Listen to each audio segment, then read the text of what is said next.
Peace forever and always. Welcome to another edition of the Reality's Temple. Just being a little casual today, and I am going to just speak on this particular subject for about 15 minutes. So please bear with me. And on this Lizzie, let ye get busy. Okay. I would like to send this message out to the so-called good white people, the nice white people, the non-racist white people, the Caucasian people that claim they do not hate black folks. I do not need to speak to Caucasian people or anybody that outright tells me, look, Negro, I don't like you. I hate black people. I don't like coloreds. I don't like niggers. I don't like ya. So there's, in a way, that's good, because I understand exactly where that person is coming from. That person understands exactly where I'm coming from. I've really had no problem with white people that say or claim they hate black folks, because we're coming from an open and honest place, and the dialogue is fresh and clean, and everybody knows exactly where everybody stands. However, there is a group of Caucasian people that make counterclaim that they like, or they can even love, black folks. They love all of humanity. I'm not a white racist. Everybody should be equal, so on and so on. So, this message goes out to those type of Caucasians who may indeed be fake. And I want to talk about fake white folks in just a second. In fact, right now, I want to begin our talk. Now listen very carefully. White man and white woman of America and around the world, I want you to listen to a black man. Let me give you some advice. Let me tell you what you are up against trying to be good, trying to make these claims that you are not a racist and you have no problems and you want everybody to do good and blase blase. In religion, God does not accept just anybody to be a messenger or a prophet. He does not just grab anybody off the street. This God, and we should take and should watch the activity of this God. Maybe we can learn some lessons. This God takes a person he chooses to be a prophet or a messenger, and they are not just embraced by God, but they are tested to see if they qualify to be God's prophet, to be God's messenger, to represent the God. So Abraham, I believe the son was Isaac, Abraham was tested, and his son Isaac was chosen to be a sacrifice to show this God that I am loyal and dedicated to you, Lord. And Isaac, who also loved this God, knowing that he would be sacrificed so they could prove that they were loyal and dedicated to this God, the son said, I don't mind dying so that we can show God that we are one with him. So Abraham took a knife and was taking his son up on the mount to slice his throat and sacrifice his son, his flesh and blood, to this God. That's a test. So here you are, goody two shoe, white people. You claim that you're not racist, but you don't expect to be tested by black folks. And you should be tested because you are the children that come from a people that involved itself legally and made legal the practice of Jim Crow, the practice of slavery for hundreds and hundreds of years. And you have allowed the killers, your white brothers and sisters, to lynch us, castrate us, rape us, and do to us all types of atrocity, and you sit on your ass and did nothing. And now it's 2011. And for some reason, just because you smile, just because you say you're not this, just because you say you're not that, we are supposed to sit back and just assume, oh wow, things have changed because they gave me affirmative action. Oh, they are different because they gave me some food stamps. Oh, they different because my brother married to a white woman. Oh, they different. Oh, they different. Or are you like your fathers? And the only way we're going to know if you are or not like your fathers, we have to test you. So, one of the tests is the sacrifice of your son. How many white people have you exposed? How many sons and daughters have you shown and exposed to show their evil, to show their wickedness?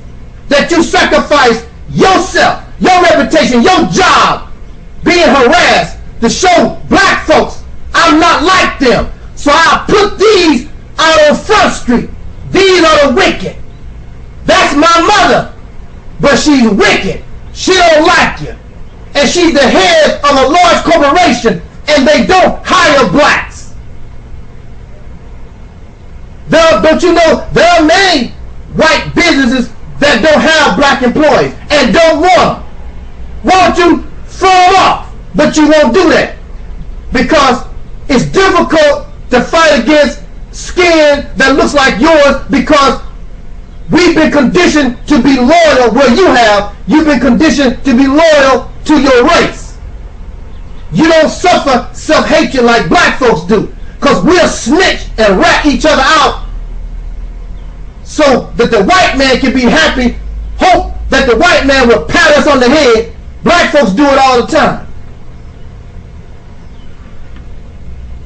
Many Caucasian people come to my channel and they get extremely angry. They get extremely angry, but at the same time they talk about they're not racist. But when I reject their talk that they are not racist, that they are not like their fathers, then they get angry. When they talk and try to explain themselves and I reject it and all their opinion and they can't defend themselves, then they become angry.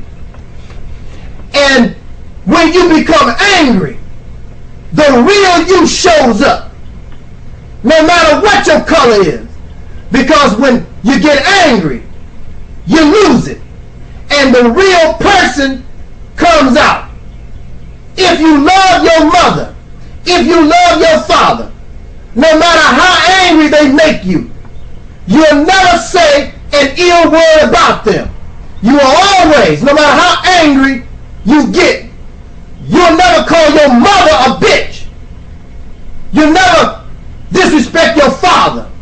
But see, if that's how you feel deep inside, there's something that they done that you didn't like or whatever deep inside, and you've been harboring that for years or whatever, anger will bring it out. So when I made a ban telling many Caucasian people, I don't want you on my page no more, you're troublemakers and whatever, etc., etc., etc.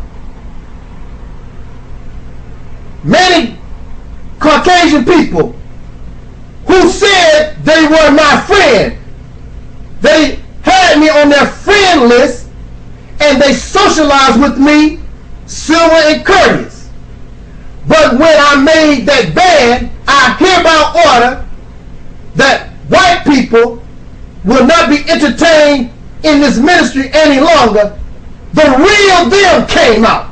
Do you believe I'm going to talk and socialize with you and not test you when I know historically that you are the children of liars and murderers and thieves and deceivers and manipulators, and I'm not going to test you? You think I'm going to let you get close to me and socialize and interact with me, and I'm not going to test you?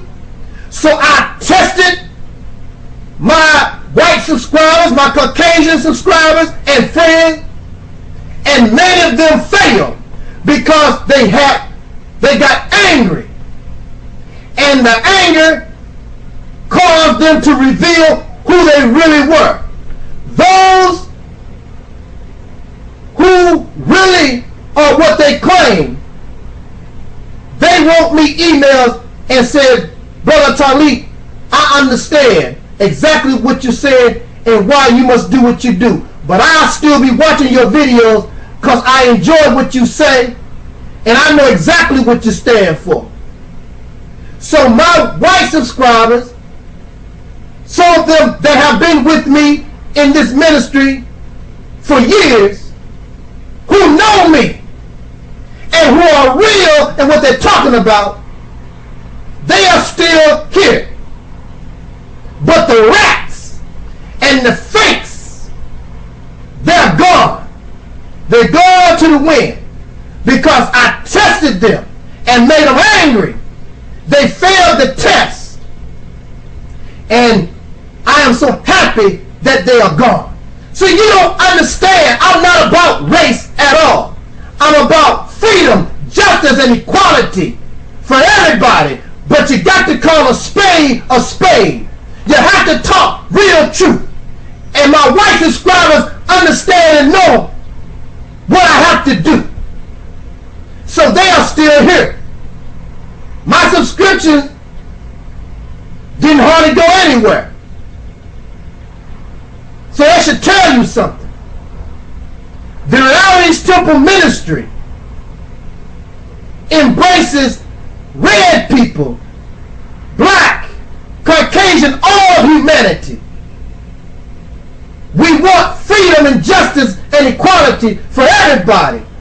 But you got to describe the wicked. You got to tell it like it is. And if it's a black man that's doing evil, you got to say it. If it's a white man that's doing wickedness, you got to say it. I have exposed these covert races. And then, to bring this little talk to conclusion, go to these so-called non-racist channels. I have nothing against black people. Make them white folks angry. Make them mad. See how they talk to you.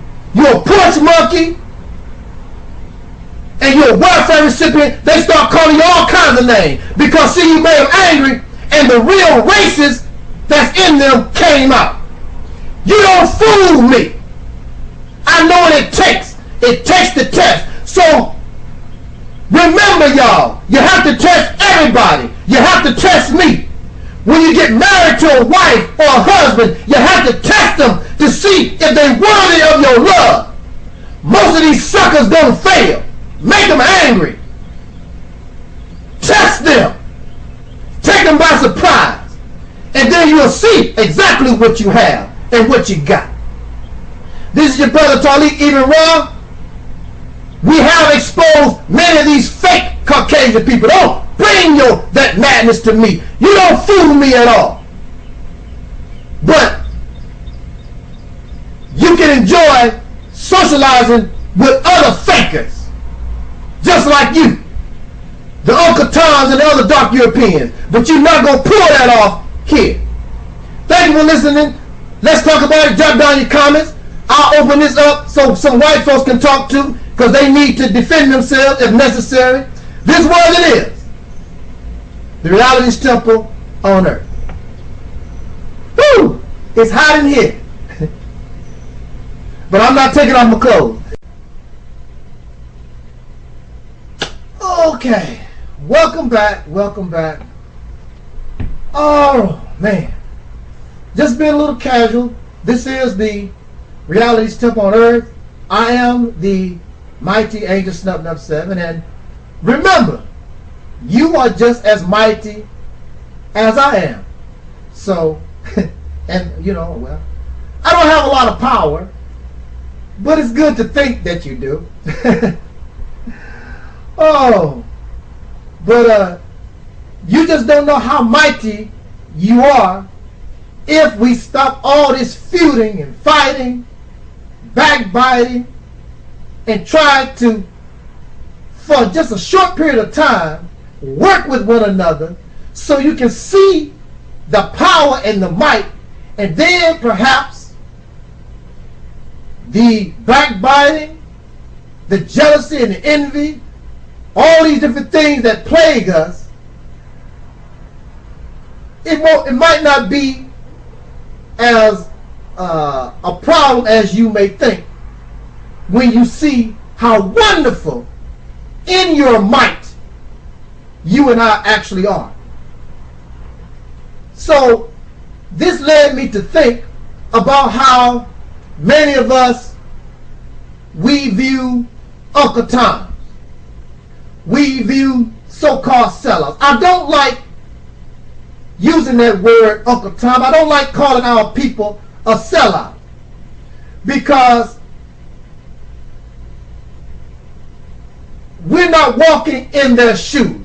We don't have their experience. Now, I will tell you this. You can become abused. We are an abused people. We have been living in America for over 400 years, and we have been exploited and abused. And in a lot of cases, you can fall in love with those who exploit and abuse you. And this is a sickness. So how can you blame somebody? And how can you hate somebody because you hate the Uncle Tom? You hate the dark Europeans. You don't like these sellouts. But these are our people that were born and conditioned into sickness.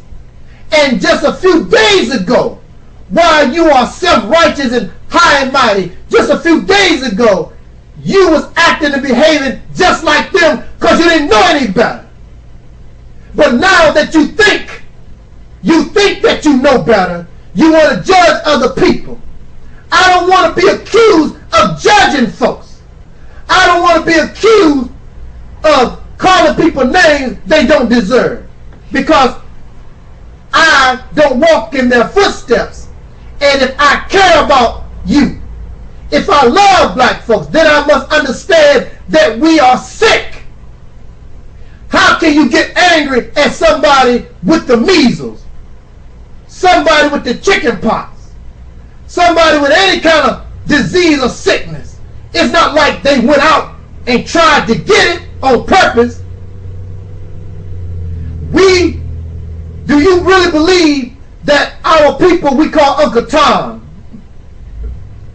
Judas and Benedict Arnolds or whatever, cracker lovers, whatever you want to call them, do you really believe that's the way they want to be? They are sick. And sometimes you get sick, you don't even know. You can run around with cancer for years, and you'll never know that you have that sickness.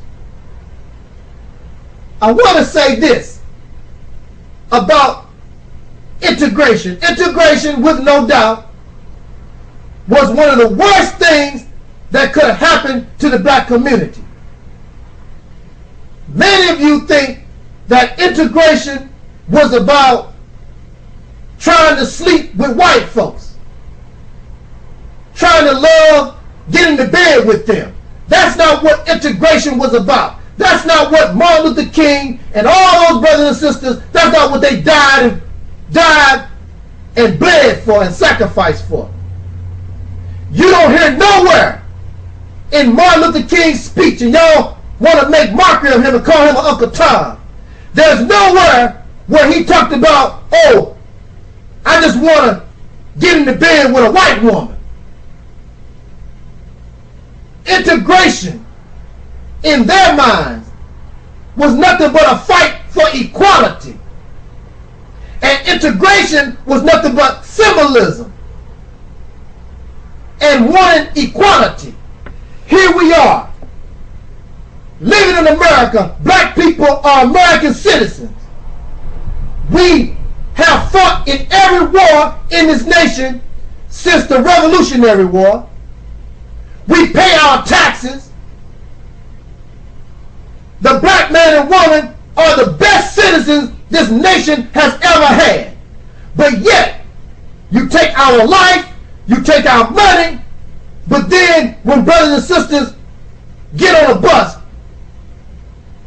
you have to go to the back of the bus. You have to suffer humiliation. That's what the fight was about. It was not a fight about getting in some white woman's panties. But of course, with integration, and you get close to them, just like you get close to your dog, and your dog has fleas, then some of the fleas are going to jump on you. What man in his right state of mind would not want to be proud of his hotel? Not somebody else's hotel, somebody, your own hotel, your house. See, integration was about equality. But in getting that equality came a bad response and a bad outcome, because many of our people, we are sick. So many of them, when they began to win and they was able to ride in the front of the bus, they were able to go to the white man's fine hotels, and all this, it went to their head. So now what they have ain't good enough. They have become sick. And then you and me, those of us who claim to be well, when you mistreat the sick, you make things worse. And when you are not an example of what you claim, where are your hotels? Where is your farmland? Where are your schools? You're supposed to know better, but what do you have? The money in your pocket is the same money in their pocket. Where's your hotel? You don't have nothing, so you don't have room to talk. How you gonna call somebody Uncle Tom laying up at the Marriott? How you gonna call somebody Uncle Tom riding the bus, the white man's bus, just like they are? And you running your mouth, arrogant, self-righteous, judgmental. You can talk about somebody, but you ain't doing no damn better. Except you can holler, kill the cracker, kill the white man, and all those silly stuff. The way you kill the white man is by doing for yourself, building your own schools, creating your own jobs, farming your own land, making your own international friends. You don't have to rely on what he does. If you want a relationship to Africa, make it. If you want to trade with Africa and start doing things with Africa or Japan or China or anybody, then do it. The reason why this oppressor, these racist Caucasians in power in America, treat us the way they do is because we don't see the value in ourselves. We continue, no matter how black power, no matter how many bean pies you sell, you're still in the same condition and you hate one another so bad that you can't unite and share your resources to get the job done. And he sees you in this pitiful condition.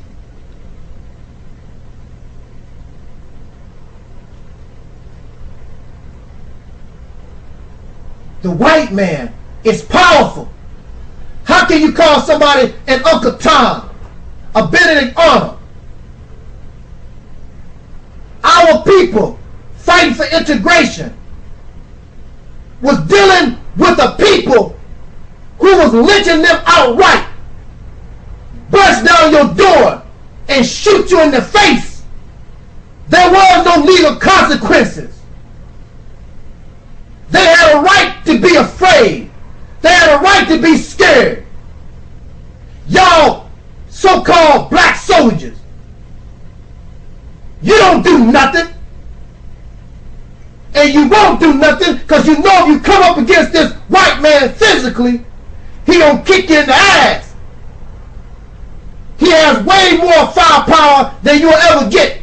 And the little firepower that you got came from him. You don't make no guns. You don't make no bombs. You don't do a damn thing except run your sissified ass mouth. That's all y'all do. And I'm sick of it because you don't impress me. You behave like little children. Name calling. You don't have to threaten nobody. You don't have to tell nobody what you gonna do. Just do it. If I call somebody from this day on a name, then I better be doing better than they are, so I can be an example of what I'm talking about. But y'all not no examples of what you're talking about. This white man is not nothing to play with. How many of our leaders have died because of either he killed them or he manipulated and caused us to kill our leaders? And you're still doing the same pathetic, pitiful thing. So I just want to say to all those in the civil rights movement, those who followed Martin Luther King, those who decided to challenge this oppressor with nonviolence, I don't have nothing against you because I understand. But after a certain period of time, you need to understand that you have not won, and you are dealing with a vicious enemy, and you're going to have to fight, because this beast is not going to let you go without a fight. You got to be strong with him. You got to pick up a stick when you're dealing with a vicious beast, a rock or something. A beast, a savage animal, don't respond to beautiful words. And that's what we're dealing with. You have to love yourself enough to show the world and you and your babies and our women that whatever the white man got, we can build and do just as good and better. Whatever they did in Egypt, or whatever they did anywhere in other civilization, we can do it and better. Then you can talk. But until you produce, we are a joke. So laugh. Ha ha ha ha ha ha ha. Because that's all we are right now. We need to respect our elders regardless. Honor our elders, because whatever they did, they made it so we could be here and be as comfortable as we are. Whatever they've done. And if you can do better, show it. Stop talking about it. Show them. Jot down your comments and let's rap about it. Till next time, peace out, y'all.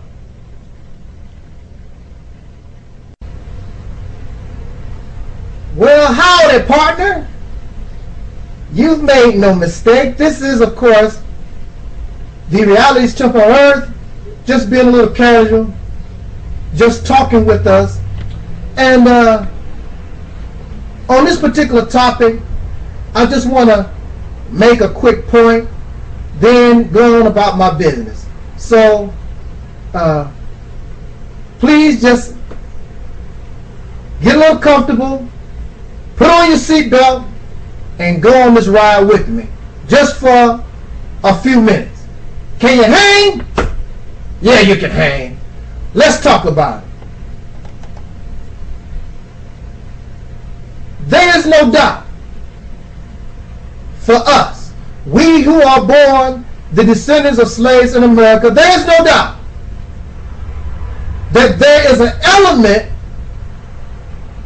in the United States of America and around the world, but since we live in America, we're going to talk about America. I'm not going to go to Zimbabwe. I'm not going to go to Haiti. I'm not going to go to Europe. I'm talking about right here in America. Our experience.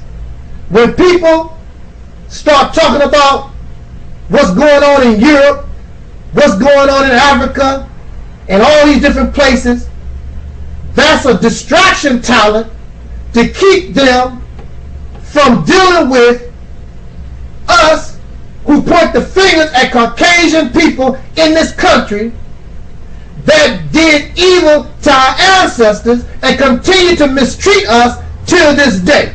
So they point, oh, but look what's happening in Africa. There's slavery in Africa. They doing this over here. I'm talking about America and your American behind.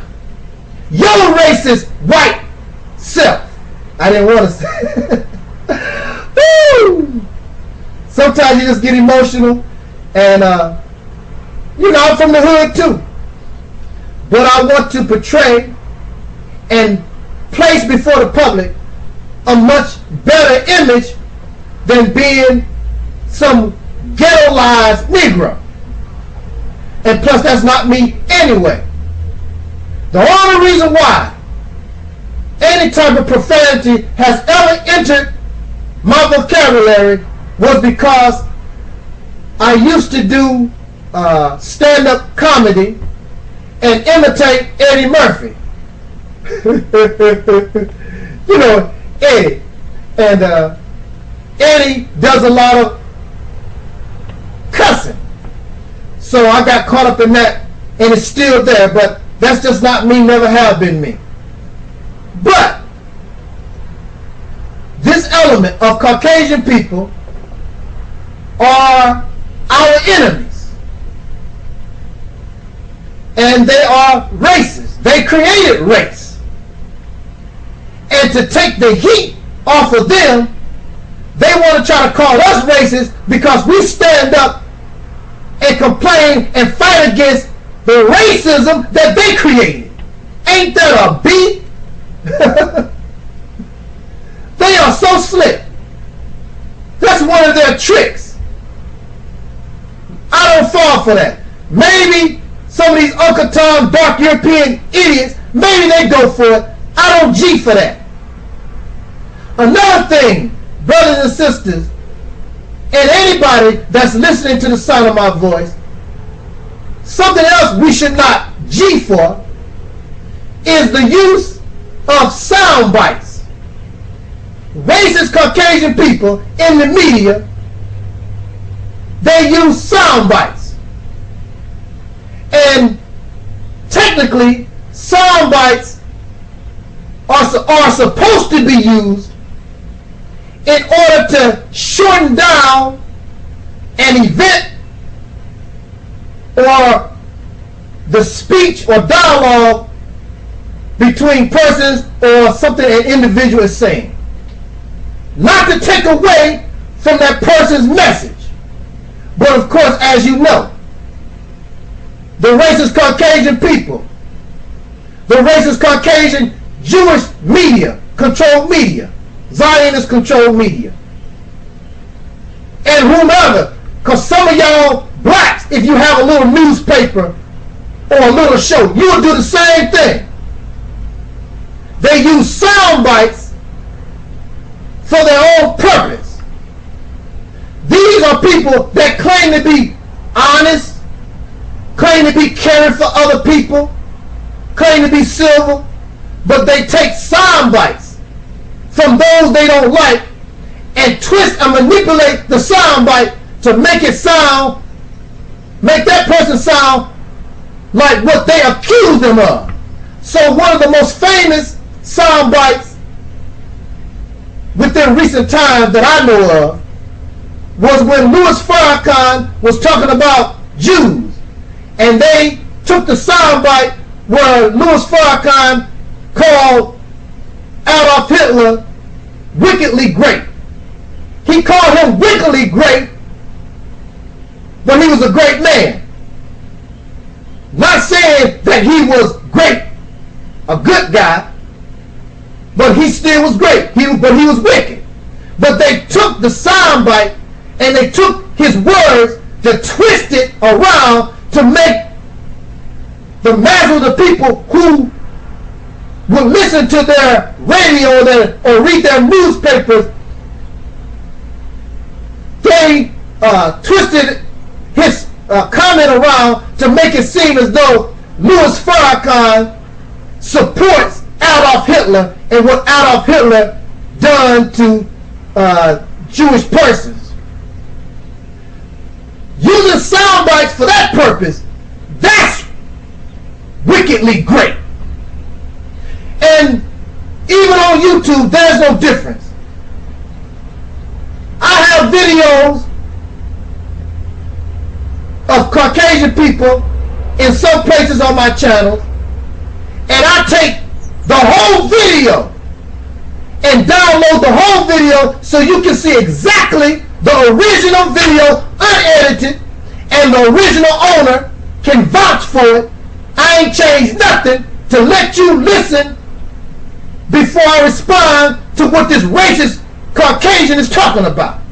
But when they deal with me, because they know they lie, when they call me a racist, when they call me a hater, and they call me a devil and a demon, all these silly things that they come up with,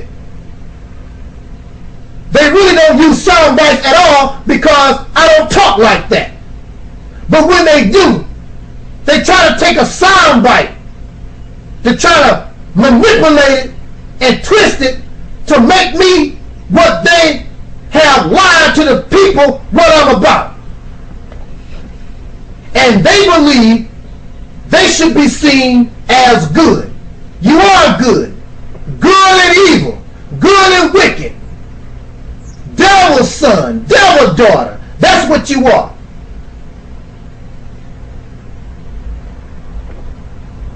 Controlling a sound bite. Another example, when you use sound bites and you don't use the sound bite properly, you can take a sentence. It's just like messing up a sentence. Let's use this as an example. Angry dogs chase cat across the highway. Okay, now let's make a sound bite. Dog chase cat across the road. See, road is not even in the sentence, but with a sound bite, you can twist it and manipulate and flip it where it can be made to sound like something else. Then, angry dog. Angry dog chase cat across the highway. But if you take a word in and out, and if you flip it around, because we could, a kitten is a cat, we could take the cat out and put kitten, and I'm not deceiving you, because a kitten is a cat, but that's not what I said. I said angry dog.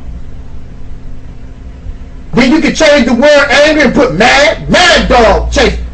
But when you change things, and see, that's what's wrong, that's what they always say is wrong with the Bible. The Bible is changed. It has been flipped and flopped, going from one hand to another. The most popular version of the Bible is the King James Authorized Version. Who gave King James authority to revise the Bible? And in the revelations of the very same Bible that King James and others have revised, it says, do not change. Revise means to change. Revise means we're going to make a sound bite. We're going to make it the way we want it to be. But of course, that's a very difficult task, the Bible being as large as it is. Because if your mind is awakened to a certain point, you can see through the manipulation. If you know Louis Farrakhan, or if you don't trust the media, when they give you these sound bites, you can look past the lie that they're trying to tell us. And there's another thing. When Caucasian people cannot use sound bites, they can't manipulate your words, then they want to play the dumb role like they don't understand what you're talking about. What you say? What you mean by that? No, I don't understand. That don't make no sense. They play the dumb role when it suits their need. How can you be dumb? You have bachelor's degrees, MBAs, and all these high degrees of learning on your wall. Some of them claim they went to colleges and universities and they are scholars. If you are scholars and you know so much, then all of a sudden, how can you play dumb? They play dumb when it fits their purpose.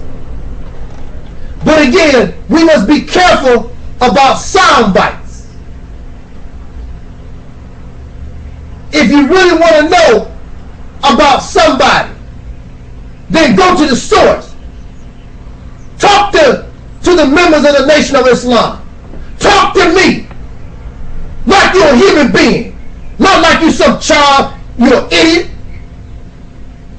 Talk to me. Talk to them. And learn who we are. I have been studied by white people for 10 years. Nobody has studied you. And these white people report, and I can prove it in the records. They don't show nowhere where I show anything racist. There's nowhere in the records to show that I hate anybody except them. There's nowhere in the records that they wrote, not me, saying that Taalik is a liar. Nowhere. There's nowhere in the records to show that Taalik disrespect women or anybody. But I'm going to stand up and I'm going to tell you my opinion, how I feel. There's nowhere in the records to show Taalik even Rob hurt anybody in his life. Nowhere. Now, you different. Because we know some of y'all out there, you're in bad shape. You can't talk about me. I have the state of Missouri and hundreds of people that studied me with degrees tell you what I'm about. But I'm going to be open and honest with you, and you should be like that with me. And if you can't, take your happy ass on and make a video with your sound bites in it. And with me, are your sound bites working? Apparently not. Take your dumb ass on and play with the other little kids, because I'm way out of your league. Thank you for listening. Let's just talk about it. These deceivers. This was and is the Realist Temple on earth.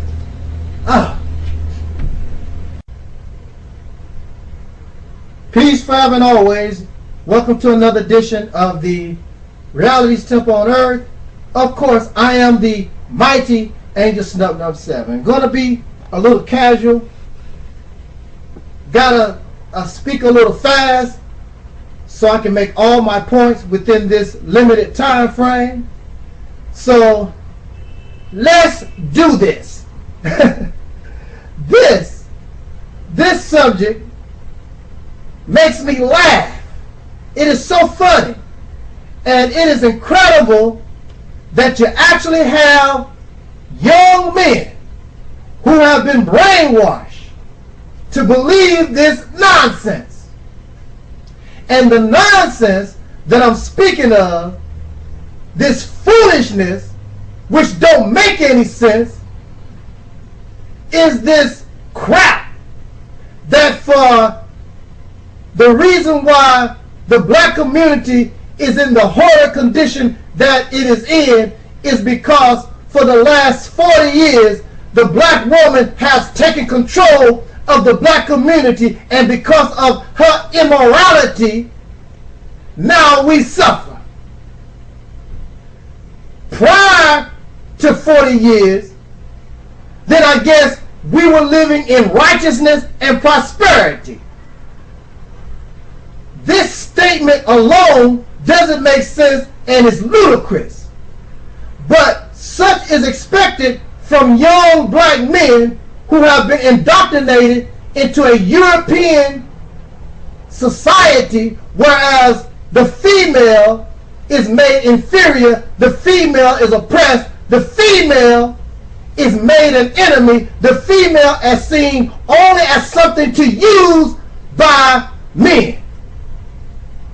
Now, these who would be idiots, these who would be ignorant, they will come to somebody like me who is in my right state of mind and bring this nonsense to me. So I respond with the following. The black woman, they say, has been in power in the black community for 40 years.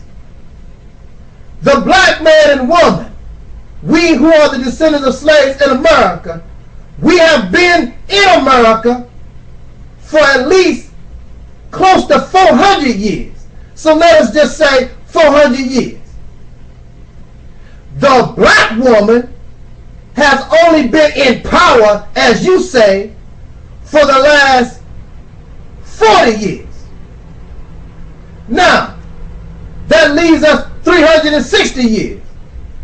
And you say, before the black woman came into power, the white man ruled for 360 years. Now you tell me. So what was black men doing? And if the black man is so strong, if the black man is a protector and defender of the black woman, if he is supposed to be the quote-unquote leader, how is it possible out of the whole 400 years that black folks have been in existence in this country?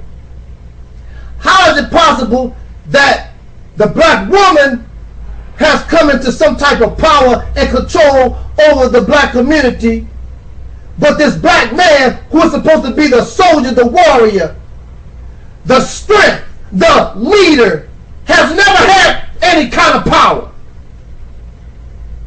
So you mean to tell me that the black man is so sissified that he has never had power over his own community, that the black woman, who y'all say is weak, who you say is emotional, who you say is all messed up, immoral, she rises to power within the last 40 years, and the black man has never had power because he failed to challenge the white man to get anything. But the black woman is strong and brave enough that she challenged whatever force there may have been in the way, and within the last 40 years she came into power and she made things worse. That don't even make any sense. Then you ask these bozos to prove that the black woman has been in any kind of power within the last 40 years? Who are the leaders? Who are these female leaders that's in power in our communities that y'all talking about? Do they control the church? Do they control the educational system? What do they control in the black community except control the population by having babies, and these babies are not supported by their male fathers? What you talking about don't make any sense.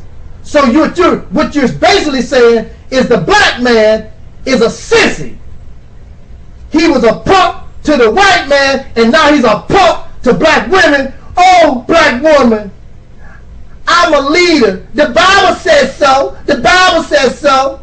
Would you let me? You need to let me take my place as a leader. If the white man didn't give you no play, why should the black woman pump down to your sissified ass and give you some play if that's the case? You are the ones that should be wearing tampons. You don't have to ask no white man for nothing. You don't have to ask no black woman for nothing. If you the spirit, if you the warrior, if you the soldier that you claim you be, then take your place, whether they like it or not. But y'all a bunch of sissies. And since you scared of this oppressor, then you think it's easy to jump on black women, and these black women show your punk, sissified ass that it's not easy. She'll fight you back. You can't fight the oppressor. I'll be damned if you come up in my house after I work. You ain't gave me nothing. You ain't paying for no babies. You're not providing no protection for me. You're not doing anything. And you think I'm supposed to respect you. You ain't earned no damn respect. You don't get a college degree until you earn it. You don't get a promotion at a job until you earn it. But your Bible or your Quran or whatever your religion talk about, oh, the man's supposed to lead. You lead when you earn it. And you deserve it. Sit your punk, sissified, bugged ass down. I don't respect you. The reason why the black woman in America is the way she is because we as black men have failed to protect her, failed to secure her. So why should she bow down to you when you bow down to the white man? She can bow down to the white man and get her own stuff and cut out the middleman, which is your begging ass. The black woman is the leader of the community under religion, and most of these sisters are religious. They will bow down to this weak, pathetic man because her Bible tells her the man is the head of the household, regardless to how pitiful he is. And that's where she make a mistake. You want to get on black women's case because they raise our children. Where your ass at? Where are the men at? You can take your place and teach your sons how to be a man. But you want to know something? You don't know what that is. I have seen in households with so-called quote-unquote men in the house, and the young boys grow up just as sissified as anybody else because it's a man in the house, but you weak and you incompetent. The white man still rule over your sissy ass. You have become loyal to his religious teaching that he forced on your ancestors. You talk about black women like she's some animal, she's some kind of inferior, some kind of thing. And you learn how to hate black women, your sisters, your mother, your nieces, because you have grown up in this Europeanized society, and I don't give a damn how black you claim you are. You can't be African. You can't be black like you claim you are, and you put down your black woman for no whatever reason. I don't care what she is, because your sissified ass, you ain't no better. If the black woman is immoral, your ass is immoral. Who are the drug dealers in the community? Black men. Who are the main ones killing black people in the community? Black men. Who the dope fiends? Black men. Who the druggies? Black men. Who the ones not taking care of their children and abandoning their babies? It's the black men. Don't bring me your garbage about the black woman in power. She in power doing what?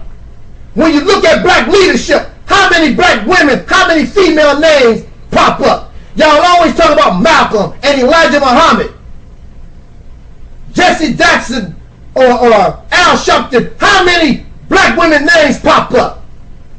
Very few. Because the black woman not running nothing. She's dumb enough to let y'all weak, pathetic ass bugs lead her. She needs to take advantage and control for real. She needs to come into power and leave y'all sorrowful ass at home playing Atari video games with your pants sagging or with your degree, falling and kissing Jesus' ass, Muhammad's ass. You have nothing. You have no manhood of your own. Without some kind of God, without some kind of Jesus or Muhammad or something to worship, you don't have no kind of power at all. You pathetic. So the woman, because the black man in America has failed to stand up and be what he claimed he is, she had to learn how to be independent, and she should be proud. And your nappy head ass, you mad because she don't need you. Because you pathetic. I don't need nobody and beg nobody. Will you let me be the leader? Will you let me control this? Just take it. And see your woman, when she see you stand strong, she'll step to the side and she don't mind you doing your duty. But you just want her to be a sophisticated beggar. While you begging the white man, and while you honor the white man, you think she's supposed to sit around and honor your ass, and you ain't doing nothing. The white man gave his woman a country. What have you gave the black woman except a damn STD, gonorrhea and syphilis? You ain't gave this woman nothing. The least you can do is give her respect for hanging with us in our pathetic, pitiful condition for all these hundreds of years. And now you turn around and you want to make mockery of her. All women have been oppressed. The reason why the white woman is the way she is because she has lived under the oppression of her man. And so the black woman and the white woman have found common ground. And that's why the black woman caught up in the white woman's nonsense, because the white woman don't give a damn about you, black woman, with your attitude. Your black man has been destroyed. He's a pitiful creature. And I'm not going to go for that nonsense. You ain't nothing but a sophisticated beggar, and the black woman can beg for a damn self. Why should she allow you to get in the way? She can go straight to the source herself. But when you begin to fight for her, take care of your children, and build your community, and show, not talk about what kind of man you are, show her. She'll step to the side, I'm telling you, and let you do your duty, because she do it all the time. She do it in religion all the time. She wants you to lead. She wants you to be the leader. But you refuse to do it, because you're sissy, scared of the white man, woman beaters, child beaters, pedophiles. Jot down your comment. Peace forever and always. coming to y'all just a little informal. I only have 15 minutes. I'm going to try to squeeze what I need to say very quickly in this allotted time period. So please bear with me and try to keep up, because I got to go through this pretty quick. And here we go. Black Power, family. Assalamu alaikum. Ashe Hotep. You hear these words all the time from black men and sometimes black women, but we're going to talk about black men, because black men, or the male, should be the defender and the warrior and the soldier of the black community. Am I right or wrong? Are you the man that is the provider of woman, the defender of your woman and your children, the defender of the community or the nation? Okay.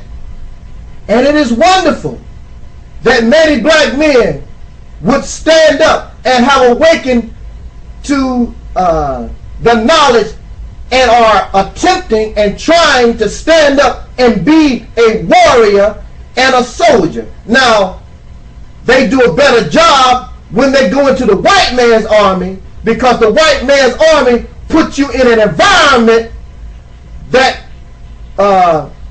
makes you have no choice but to accept your role as a warrior and a soldier. But when you claim and when you pretend to be a warrior and a soldier in regular environment, then you become an ineffective warrior and an ineffective soldier. And I will explain that in just a second. What brings me to this talk is that you have brothers that's talking about black power. We are at war, family. We are under threat, family. You have brothers that's talking about how bad the black community is. That means the black community is in a poor condition, sad condition. It is in a environment of extreme danger. It is under threat. It is under siege. So it is understood by the black male that they want to be a soldier and a warrior to fight against the threat and those things which bring harm to the black woman, the children, our community, and hopefully one day our nation. This is wonderful. But at the same time, I look at these individuals, black power, kill the white man, kill the cracker, and they so filled up with talk about being a soldier. They want to look like warriors. They want to sound like warriors. But they are not warriors. They are frauds. And I'm going to tell you why they are frauds. Because they are having babies and having families. Now, this is controversial. Actually, it's not controversial. It's reality. But for those who want to justify their actions, then it's controversial and you don't want to hear it. A soldier, listen to me, especially the black man claiming to be a warrior, you don't have time to run around and make babies. You don't have time to run around here and get caught up in love. Oh, brother, come on now. It's natural for a man to love a woman. It's natural for a woman to love a man, but your situation is unnatural. And when your situation turns unnatural, then you have to respond accordingly until you bring your situation back to normal, back to nature. The problem that's holding up and is a hindrance to the black community is sex, drugs, and alcohol. And you want to have a family. You do not see in nature animals reproducing when the conditions are not right.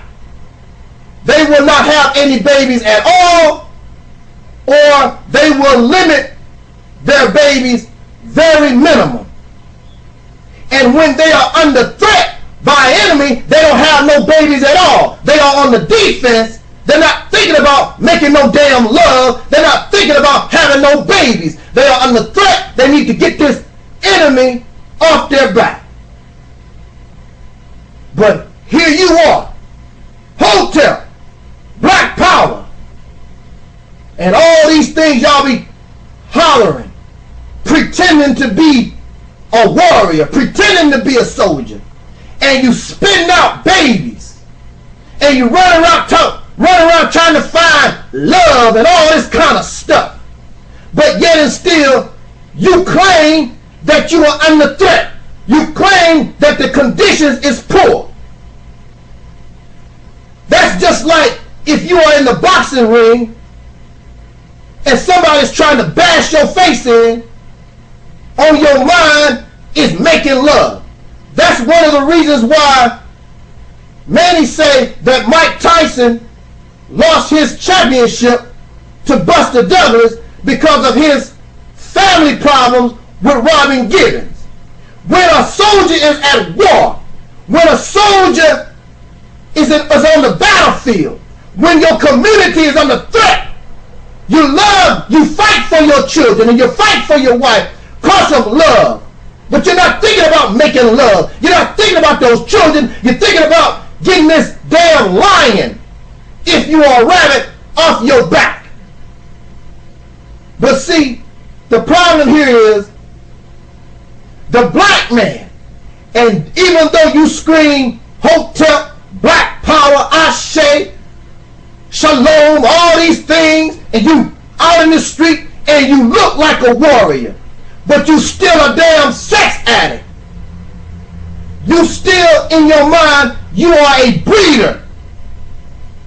And so, and not only are you a breeder in your mind, but all around you in this filthy and nasty society, you are surrounded by sex, so it stays there. And as long as a soldier or a warrior, as long as your mind is in the gutter, you cannot be an effective fighter. You are having babies in conditions that you say you don't like. Why are you bringing babies into an environment you say that is bad for that child? And the resources that you, and the time and the effort you use to raise a child, to raise a baby in a horrid environment, you could be using those same resources to fight the enemy that's making your world, you said, that makes your world a hellhole. Well, we have to make babies in order to fight the war. Babies can't fight no war. You have enough children. Well, not children. You have enough people. Well, you do have enough children. We have many of our children in the orphanage, foster care. You don't need no more babies. You're not taking care of the children that we have. But there are enough adult men, there are enough adult women to fight this war without adding more and bringing children into an environment that y'all say is a threat to us, is bad for us. Even in the animal kingdom, animals do not reproduce under bad conditions, poor conditions. They damn sure don't reproduce under a threat. Rabbits and deer and all those animals, they know how to control their sexual urges. They know when to mate, they know when not to mate. You, because your mentality, you are a breeder from slavery. That's all the black man was. You was a breeder. You still have that type of mentality to breed no matter what. Because the slave master gonna take care of your children. And for most of you, really for all of you, because as long as your money has the white man's face on it, he's the one that's taking care of your ass.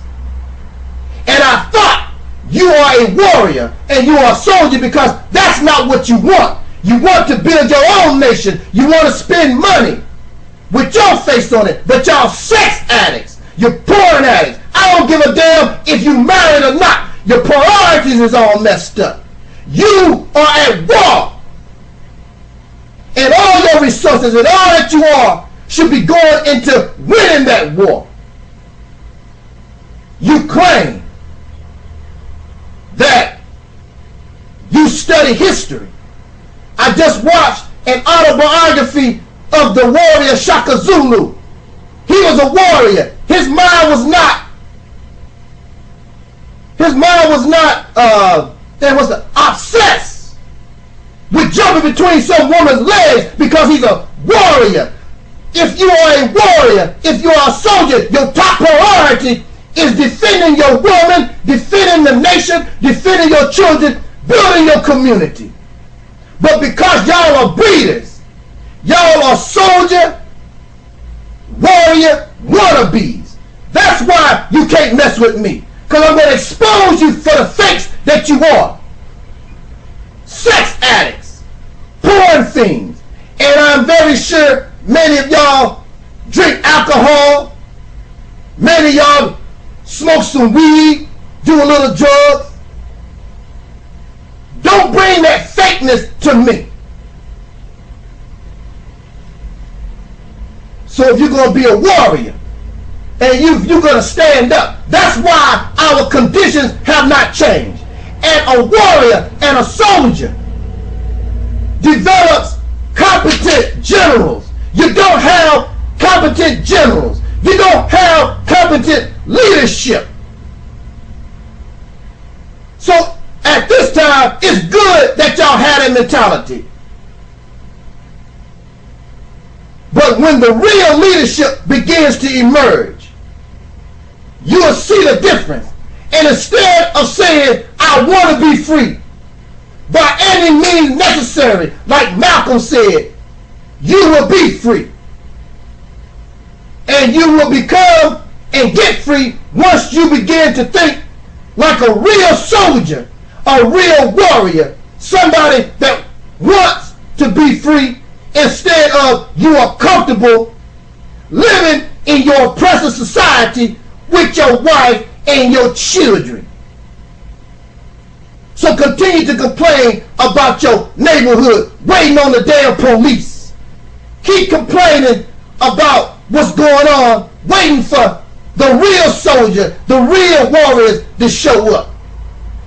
Keep having your babies and bringing your babies into this environment so your child can be a slave just like your ass. Because that's all you are.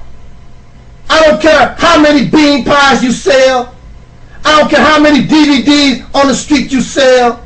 You bringing these children into an environment that guarantees them to be a slave and get caught up in freakish and nasty behavior. They grow up not to be on your side, but they side with the enemy because you did not bear them in the proper environment because you weren't a soldier. You're a soldier and you're a warrior wannabe.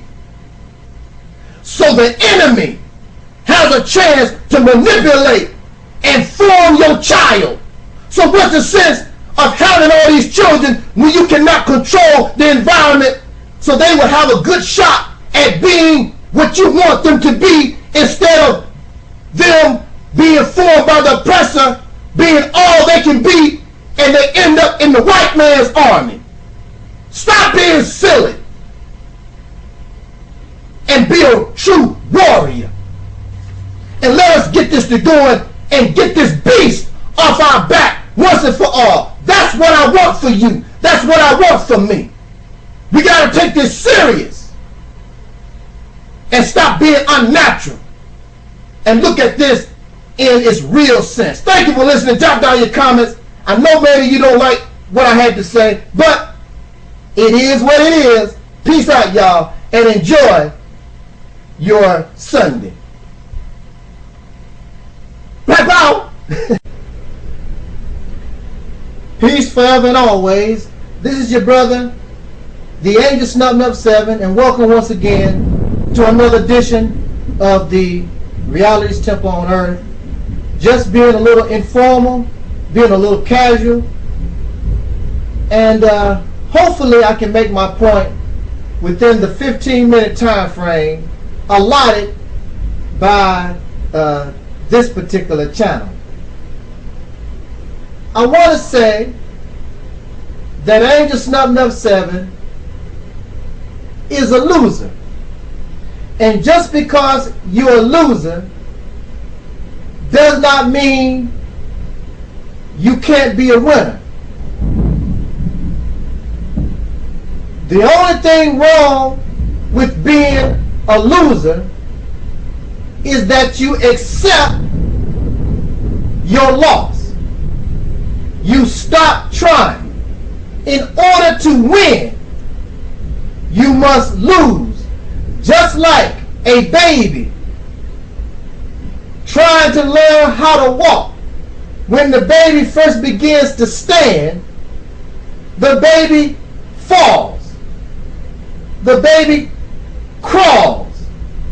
The baby seems like he or she should be able to walk, but they continue to tumble. Sometimes it takes so long for some people to learn how to walk, it seems as though they may never. But as long as the infant, as long as that child, even though they lose, even though he or she lose, as long as they don't lose the will to keep trying, then eventually they will become a winner. So when you call Angel Snubbing Up 7 a loser, a failure, that does not bother me, because I have not lost the will to win. And in reference to that popular rap song by DJ Khaled, of which I love, all I can do is win. And that's what I intend to do, living or dead. When I was a basketball player, in fact, I'm still a basketball player, and I consider myself a pretty good basketball player, many people would not choose me on their team. And the reason why they would not choose me on their team is because I don't dribble the way you're supposed to, the traditional way. I don't shoot a ball the way you think somebody is supposed to shoot the ball. So since I do not demonstrate basketball skills in the manner they believe they should be displayed, then they view me as a loser. Thus, I would not get picked. The object of playing basketball is to take this rubber ball, or whatever it's made out of, and you score by shooting it off your hand through this ring or this hoop. When I taught myself how to put that basketball through a hoop, I learned by playing with a tennis ball. Of course, a tennis ball is not a basketball, but when I was growing up, I was not given a basketball, and I made do with what I had, which was a tennis ball and coffee cans. I would cut the bottom out of the coffee cans and place them on not a straight tree, but a tree that was all crooked. I would take the tennis ball and shoot the tennis ball like it was a basketball into the coffee can I called a rim or a hoop. And pretty soon I was very, very good at taking this little this little tennis ball and shooting it through the coffee cans. I could even throw hook shots. So I was saying to myself, if I can shoot this tennis ball through this coffee can, I wonder what I could do with a real basketball and a real rim. So eventually I graduated to the basketball goal, to the basketball where they play basketball. And it was a little awkward because the basketball is 10 times or more bigger than a tennis ball. But a basketball rim is much bigger than a coffee can. So after readjusting my shot, people were amazed. Even though my shot looked funny, I was very accurate at shooting or placing that basketball through that hoop. And then, because of practice and practice and practice, I was unorthodox. I trained one side of my right hand to dribble the ball so tough it looked like I was dribbling or could dribble with my left and right hand. And my left hand was weaker, but I depended more on my right. So they thought because I basically would dribble with my right hand, I was weak. They just didn't know. And so this person that is unorthodox, this person that looked odd, this person that looked like a loser, I would go on the basketball court because I was different. Y'all got to understand this, because I was different. I became a winner. I would beat these guys back to back. They would get angry because no matter how hard they tried, they could not beat me. They could not win. And so, what I want to say in a nutshell is that the rejection of my ideology, of my philosophy, the rejection of my wisdom does not bother me. The people that come and challenge, test, make mockery, try to degrade, attack my character, all these things do not bother me, because that's what you go through when you are a winner. Or when they know or can see that you are a winner.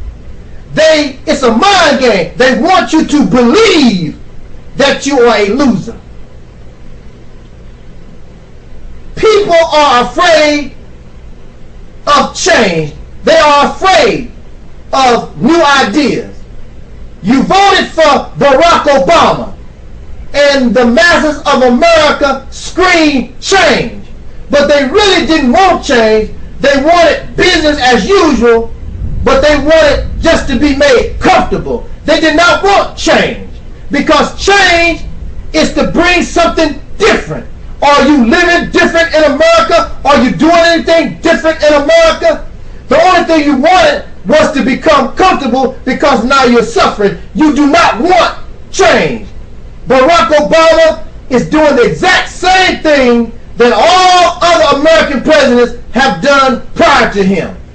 He's a murderer, a liar, a deceiver, just like those prior to him. They don't want change. Black conscience, Afrocentricity,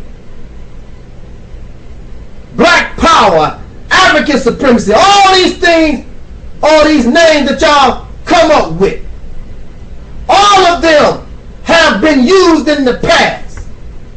All of them, all these ideologies, your spiritual energy, all these things that y'all talk about, they have yet to make you a winner.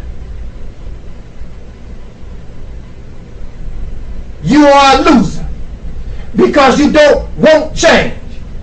Those who were in the beginning driving cars, They were made mockery by those who were still riding horses. Because those who continued to ride horses, they could not accept change. They could not accept new ideas, new strategy. But now in 2011, you may get a horse for recreational purposes, but you don't want to use a horse to get around with. Black power, black revolution, black struggle needs new strategy, new ideas. And until you do that, the only thing you're going to do is continue to be the white man's bitch. And what make you a bitch is the only thing you do is sit back and complain and holler and scream, kill the cracker, and the white man, the devil do this. And the reason why you complain is because you can't change your condition, because your strategy, your idea, your philosophy that has shown you can't work. You hold on to it. You should be driving a car, but you're on the back of a camel. In fact, many of y'all want to spend your hard-earned money to go visit the pyramid so you can ride a damn camel. I can wait for my reward. I can wait for my success, living or dead, because sooner or later, your own idea, your own strategy, your own thought is going to run out and leave you high and dry. So you have no choice but to look for new ideas, new strategy. I'm not that much of a loser, because this ministry has 6 strong channels, hundreds of subscriptions. I have 1-hour lectures that gain views better than the 15-minute videos. So that should tell you something, that the people are tired of riding horseback.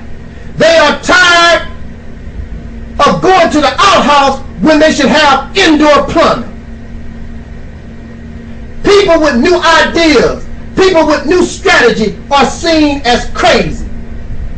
But your money, your education, your religion, and all the things that y'all hold on to, look at the world that you live in. What has it done? What it has done is make you say, I want to change. It has brought 100% dissatisfaction from the masses of the people in America and around the world. And the Honorable Elijah Muhammad says, with 50% dissatisfaction becomes, the result is 50% change. 75% dissatisfaction, you will get 75% change. Now you're living at a time where everybody, unless they benefit from the activity of the wicked, 100% change. So change is a coming. Change is a coming. And you're going to have to just deal with and accept new strategy. It's not going to work. It is proven. It worked back then. It don't anymore. You need to accept thinking for yourself. You need to think outside of these boxes so that these strategies can come forth. The answer to your prayers is not just in some God. If God don't want you or cause you to use your brain, then you don't need that type of God. What do you think you have a brain for? So you can think. And that's what makes me different. That's what makes me look odd. That's what makes me look like a loser. But who's the real loser? I shed tears for you because y'all still slaves. And you're happy to be that way. But a change is a coming. I'm happy to be a loser because a loser demonstrates winning. Jot down your comments. Let's talk about it.